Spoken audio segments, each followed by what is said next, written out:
ng aming makakaya.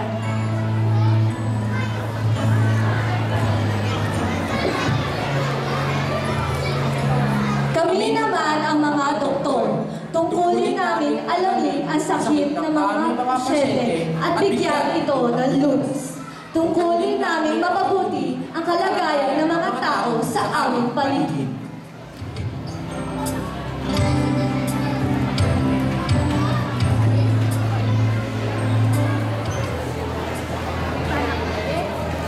Kami ay mga guro, tisa, libro at pisara ang aming sandata laban sa salot ng kabangbakas.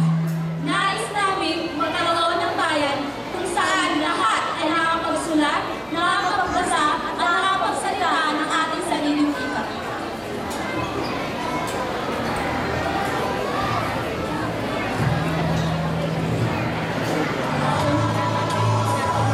Kami ang mga inhinyero. Tungkulin namin maging ligtas ang mga infrastruktura para sa mga pamamayan. At na ganito Ito ay matagal na panahon at hindi basta sa masisira.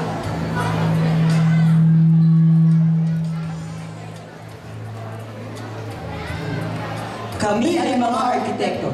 Naniniwala kami na balang araw, magiging maganda ang Pilipinas sa paningin ng buong mundo tulad ng mga istrukturang dinisenyo namin.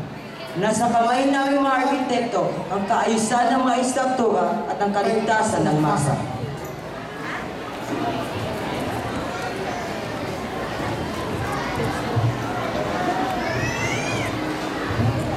Kami ay mga IT specialists. Nakagagawa kami ng mga computer programs na kailangan sa mga malalaking kumpanya, mga bangko, at pagdidisenyo ng mga infrastruktura. Ako ay sa computer technician. Nag-aayos ng mga computer sa mga malalaking kumpanya at sa mga ospital.